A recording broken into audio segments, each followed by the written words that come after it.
नमस्कार मित्रांनो. तर अप्पे आमची कलेक्टर या मालिकेमध्ये आपल्याला पुढच्या भागात पाहायला मिळते की अप्पे अर्जुन अमोलच्या शाळेत गेलेले असतात. शाळेत गेल्यानंतर ते त्याच्या चित्रकलेविषयी मॅडमांशी बोलत असतात. तिथल्या सगळ्या मॅडम अमोलचं तोंड भरून कौतुक करतात. हे ऐकून अप्पे अर्जुन खूप खुश होतात. अर्जुन चौकीत गेल्यानंतर चिंचुकेला आपला आनंद व्यक्त करत असतो. तेव्हा अर्जुन म्हणतो की चिंचुके, अरे शाळेतल्या मॅडम इतक्या अमोलचं कौतुक करत होत्या ना, खरंच मन भरून आलं. मला खूप अभिमान वाटतो की अमोलसारखा मुलगा माझ्या नशिबात आला.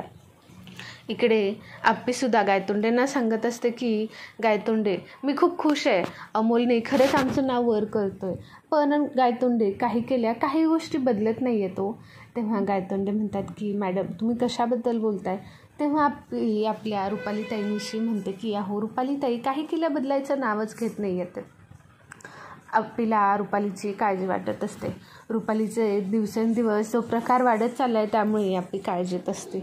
इकडे अमोलचे रिपोर्ट येणार असतात म्हणून रुपाली दुसऱ्या दिवशी दवाखान्यात जाते.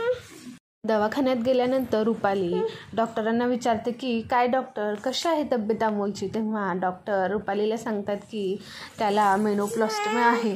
त्याच्याकडे खूप कमी दिवस राहिले आहेत. त्याचा हा आजार सेकंड स्टेजवर आहे. तर रुपालीला सांगतात की अमोलकडे फक्त 2च महिने राहिलेले आहेत.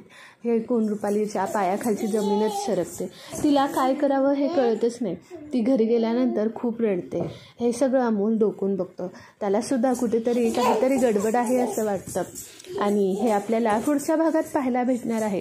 तुम्हाला हा व्हिडिओ आवडला असेल तर आपल्या चॅनलला लाईक करायला, शेअर करायला आणि सबस्क्राईब करायला विसरू नका. थँक्यू.